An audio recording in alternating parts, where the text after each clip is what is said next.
There's hundreds of thousands of videos showing off a pedal, but they're mostly going to show it off in either one particular genre. Blues rock? Blues rock. Hello, how's it going? I'm the Bun. This is the 411. This is a show where we talk about your comments and your questions. The theme of today's show is a little bit more broad, and the theme today is recommendations.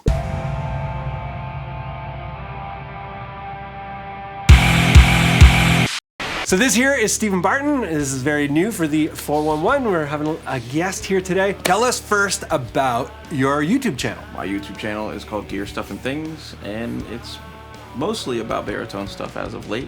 Mostly dealing with baritone in less high gain settings. I get comments on my page already where people are coming there specifically for the clean stuff, maybe thinking I'm opposed to the high gain stuff. But Close the Hatch is quite high gain, a lot of fuzz and things of that nature. So. High gain, but I think you explore a lot more textures in the world of gain. You use a lot of fuzz, you use maybe actual distortions and stuff like that. Yes. Right. Close the Hatch. Let's talk about that. You've been doing that for 8 years. Going into Close the Hatch, that's where you kind of geared it all up? Yeah, I kind of went all in with getting lower than B. And I went, I'm wearing G sharp. If you think dadgad, but then make it to, G sharp. Favorite baritone ever, and your favorite way to use it? I have a parts caster that's like a white Telecaster, which I've done some videos with. Started life as a normal guitar and eventually became the baritone. And I sold it 3 times, and it's went all over the country in the States. I remember that, yeah. And then I've bought it back several times. My wife most recently purchased it back from a guy in California. So I've cleaned it up and rewired everything and put new pickups in it so I can... That's been the thing lately. So I think that's it because it's just come back to me for the past 12 years. That's crazy. Yeah. I have it in a weird tuning now and I've got it set up for that and it seems to work, but I'm just taking like D flat if you're drop D. Does that make sense? And then taking that lowest note and making it match in like a power chord shape. Right. So it's an octave thing. So the lowest note is G. Who would you say your channel is for? For anyone who's interested in baritone stuff that maybe isn't looking for purely high gain stuff. I still do some of that on the channel, but I also explore other tunings. So there'll be videos that are exploring weird baritone tunings or using anything on a standard guitar in a weird tuning, just things that might spark some creativity. If I've started doing pedal demos that are specific with baritone, there's hundreds of thousands of videos showing off a pedal, but they're mostly going to show it off in either one particular genre. Blues rock? Blues rock. Or it's going to be a guy playing, a solo to himself for 5 minutes. If you're someone who's tuning low or using a baritone, then I'm doing pedal demos doing that. So you get the idea of what a baritone guitar would sound like with that pedal versus just what it sounds like with a guitar that's tuned to standard. How can people find you? Just at Gear Stuff and Things on Facebook, YouTube. There's an Instagram. I have no followers at all. So. Go follow Gear Stuff and Things on Instagram. Give them at least 1 follower. We're gonna get to some comments, and it's gonna be awesome. This question was left on an episode of Stuck with the Bun, and the episode was Muddy Low Tuning. And this comment comes to us from PMTP. Regarding EQ settings, I'm looking into EQ pedals. How would you go about buying one? I'm assuming that you need one that specifically has a dial for those frequencies. For example, the 2.5K knob for the mid boost. Is that correct? Or is there a better way of doing it? PMTP, how are you? So I'm pretty sure this is about a live amp setup and using an EQ pedal to get that big mid boost that we hear in recordings that I've demonstrated in this video that we're talking about or that we're referencing. I don't know if you need it. I think maybe it's more the amp. I think it's maybe more the overdrive, all of the sum of the parts. What would you do to address like getting strong mid presence in your guitars? I would start off by taking the amp and setting everything to noon. Yeah. And then kind of dialing in the mids first. And then once I got the mids with that particular amp and guitar sounding the way I wanted it to sound, then I would start adding the other frequency bands to taste, basically. That way your focus is on the mids and where they sit and then building everything else up around it. Sometimes the amp that you're trying to use, maybe the EQ pedal isn't really the solution. Maybe the amp setup itself is just wrong, and maybe save the money on the EQ pedal and any kind of effects that you're using to try and compensate for the amp, and sell the amp and get another amp that is more suited to what you're doing. That's a pretty big thing to do, and not everybody's in a situation to be able to do that, but I think in the end you would be happier in terms of, you know, trying to make something work, being committed to trying to make this amp work that isn't working, and throwing all these effects at it and it's still kind of not really working after all of the effects. I think the best thing to do is start with an amp that already produces that strong mid kind of thing. Like 5150 does that. There's a lot of amps that do it. VHTs are famous for that. The original VHTs, which is now fret. If we're talking about like a gainy kind of tone, there's all kinds of tones. I'm just assuming you're going for a gainier kind of sound. I'd say maybe when you're attempting to find the EQ curve that you're looking for, do it with less gain and then bring the gain in. That way you're getting an idea of what the guitar is going to sound like before you kind of slam it full of distortion. Assuming that you have found, you know, a good amp starting place, you know, an overdrive can really help to boost the mids, to push the mids up. You know, the Tube Screamer, the 808 is famous for that, and there's a lot of clones out there. I personally use a clone. Do you use an overdrive, Steve? I do, yeah. And do you use more of a neutral one or one that accentuates the mids? It's mostly mid focused, yeah. Yeah. For baritone stuff. And which one do you use? I'm using the Keeley Super Fat. Ah, the Keeley, made by the man himself. Right. They're just so smooth. Yeah, it does the job. So smooth. PMTP, I hope that helps. This comment was left on the Dan Electro vintage baritone video, and this comment was left by Drew Watterson. Every Dan Electro I've ever played has a ton of fret buzz and just felt cheap overall. Have you experienced these issues? If so, what would you recommend going forward? Looking to get into the baritone game. Drew, how are you? I hope you are well, and yeah, jamming up a storm. The Danos, yes.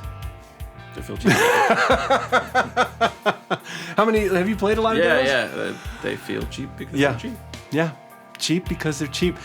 It's like, that's some wisdom right there, and that's exactly what's happening. In terms of the fret buzz and whatnot, honestly, a setup is probably gonna save you there. If you're having tons of fret buzz, the guitar probably needs a setup. Every guitar I've ever bought, even really expensive ones, like real PRSs and real Gibsons and whatever. Gibsons actually usually aren't very good.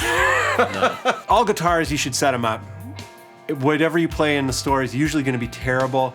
If you're going to a really good store and trying out guitars, some of them will offer like a quick setup for you to try the guitar out if you're truly interested in buying the guitar. So you have experience with Guitar Center. Yep. and the like. Yes. There's a lot of places in the United States where the only music store is a Guitar Center out near the freeway or whatever, right? Yeah. So for, you know, a lot of our folks here are from the US or Europe, but going to these places, have you ever had these kinds of experiences? Could you comment on, you know, Guitar Center or some of these others offering like that kind of a service as well? Yeah. I actually worked for Guitar Center for a little bit, so. Oh, okay.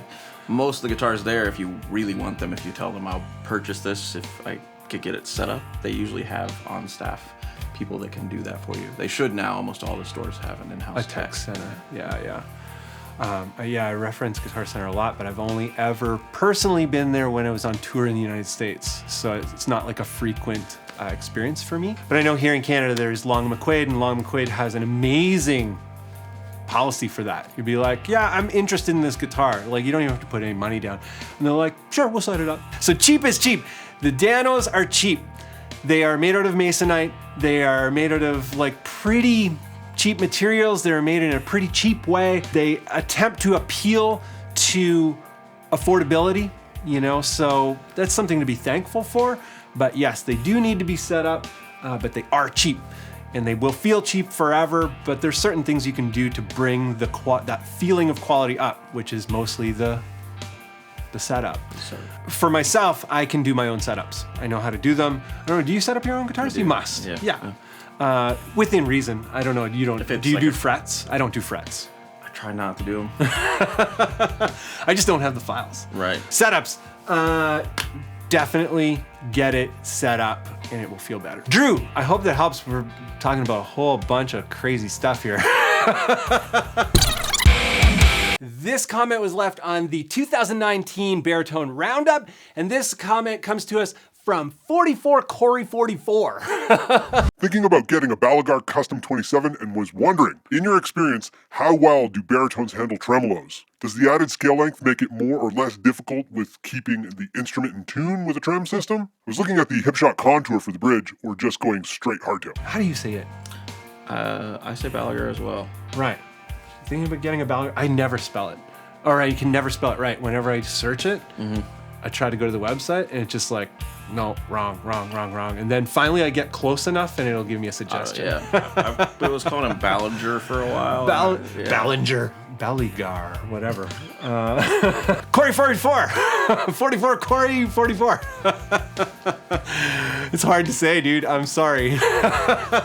Yes, trems. Do you have any guitars with trems? I do not. I have one guitar with a trem. You want to grab it? Sure. I guess it's this. Yeah. Oh, crazy. But yeah, we got the Gretsch Electromatic Jet Baritone here. It has a Bigsby trem, very different than the trems that you're talking about. I find if I don't use the trem, I don't have any problems. Right. So I'm kind of summing it up that way. Have you played many guitars with trems? Many, yeah. Okay. Not a lot of baritones, but plenty of guitars. Plenty of guitars. Yeah. And what is your overall experience in terms of tuning, stability, and just, working with the guitar, especially gigging with the guitar? Have you gigged with a lot of trem guitars? Yeah, earlier days of using 7 strings, I was using Floyd Rose. Right. And Floyd Rose, finicky, but once they're set, they're good. But that's the problem. If a string breaks, the whole thing's done for. Yeah. That's a nightmare. Yeah. I don't know. I wouldn't be able to deal with that. I had a custom-made Stratocaster with a Kahler floating trem on it. It was just really hard to keep in tune at all because the floating trem was kind of always moving. When I was palm muting, it was like pushing on it and stuff like that. Maybe I should say I am the worst person to answer this question. I am very biased. Yeah. Are you biased as well? Yeah, not my thing. Yeah, not really into trems. Yeah, the reason is tuning stability, and people will definitely see this and they'll be like, you just don't know how to set up a trem.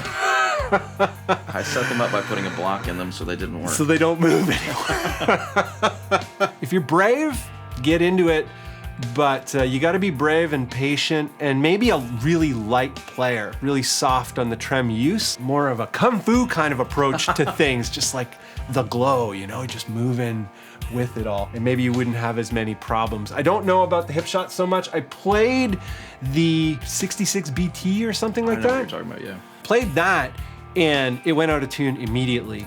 But, I grabbed it off the shelf. It hadn't been played for probably a week. It's probably not the fault of the trem there, but maybe it is. I played a Jericho baritone that had the whole Floyd Rose setup on it. Okay. In Denver at a guitar center recently, and it seemed okay. It held up well. It's still, I don't know, it didn't feel comfortable to me because it's not my thing. Yeah. I know people who like trems because they like the way it just feels under their palm. They don't even want to play the trem. They got used to it somehow or something, and they identify with that feel. If you want to do a trem, but I'm gonna say probably don't do a trem. This comment was left on the very first ever 411 video, and it was called Pickup Strings Active 7-String Stretch. What an amazing title. And this comment comes to us from a Wandering O'Neill. Wouldn't a SD Invader be too bassy for a baritone guitar's tonality? For my 30-inch baritone project, I'm going with a bare knuckle brute force P90 in the neck and an SD59 bridge. Can anyone offer any other recommendations? I do want the P90 in the neck though. A Wandering O'Neill. That's an amazing username. Do you have any experience with Invaders? Yeah, I used them in a bridge of a Schecter baritone I used to have. It was fine. Right. Little muddy. Little muddy, yeah. I have one in the... I have 2, actually. Loaded up. Yeah. Worst decision of my life. But I have... I have the Invader set in this Mashak baritone. So what did you have it in? I had it in a Schecter Scorpion. Schecter Scorpion. Oh, I know that guitar. Yeah, 26.5. It wasn't quite baritone, but baritone. Baritone enough. Yeah. Good for B. Like awesome for B. Yeah. Probably perfect for B. I don't think it's a bassy pickup. I think it's a dark pickup. Yeah. I Like would it's agree a with that. muddy pickup. Yeah. You have to really work with the EQ to get it up there. Yeah. What I did with this one is I put 1 meg ohm pots in it, and that helped a bit. I did my Vans EP is all that guitar and all those pickups, and it sounds pretty vicious. It sounds pretty sharp and mid-tone heavy. So Invaders, I don't know. I would never choose them again personally. Same. Yeah. Okay. Sorry. The 59. So the 59. Have you ever played a 59? Yeah. Okay. 59 pickup. Tell us about it. Kind of lacking in the mid-range definition, in my opinion. It's not the most defined sound, I would say, particularly for baritone. It's very specific. Yeah, I find it a very scooped sounding pickup that favors standard tuning. I would say it's a nice sounding pickup, very scooped. In a baritone, I think you want to go the opposite. You want to go to bump in the mids. There is a hybrid. What did I? 59 custom 59 hybrid. Custom. Yeah. I'm actually very interested in those. I haven't got to try one yet, but that's what I'm going to use in my next build. But yeah, the 59 custom hybrid might be more your speed for this whole baritone thing. Yeah, bare knuckle. I think P90 in general in the neck is a beautiful thing. Agreed. I love that sound. Yep, it's the same. If I'm going to try to do something with a custom build, that would be exactly what I would go for. Magic. I feel like the brute force would be significantly louder than a 59. Yeah, that's another thing with so mixing single coil and humbuckers, especially a 59, which is dipped mids and a humbucker. There's going to be a perceivable output difference. Even if maybe measurably on a meter, it might be similar in volume. They will be perceived to be, the neck pickup will be way louder. Generally, single coil pickups are louder and brighter and all those type of things. P90 stuff, I mean, if you want to spend the money, the Fralin, they have a noiseless P90 that's amazing, but it's going to cost you. DiMarzio is getting ready to put out a P90 humbucker that's supposed to be noiseless and kind of compensate for all that. Their noiseless series they're still supposed to have that single coil sound. Okay, right. Yeah, different. It's a new for 2020 thing. They'll do it's a soap bar style, the traditional P90, and then a humbucker sized. And they're supposedly the same pickup, just different size. But yeah, noiseless, and they're supposed to be a little more aggressive. I don't know if they're trying to appeal to the more aggressive market that's happening, maybe with the Jazzmasters becoming very popular for heavy stuff. Jazzmaster, I didn't see that coming in. Not at all. Yeah, I was just like, when they dropped that model, I was like, who wants this guitar? And it became the biggest baritone, besides the RGIB, the biggest guitar ever for all this down-tuned stuff. But I think that one looks kind of snazzy, like a tuxedo. Yeah. The black and white one. They're solid. The Antigua one I did not like initially, and now it's growing on me. I think with the Antigua pickguard, it's just so much Antigua. I agree. It's a lot.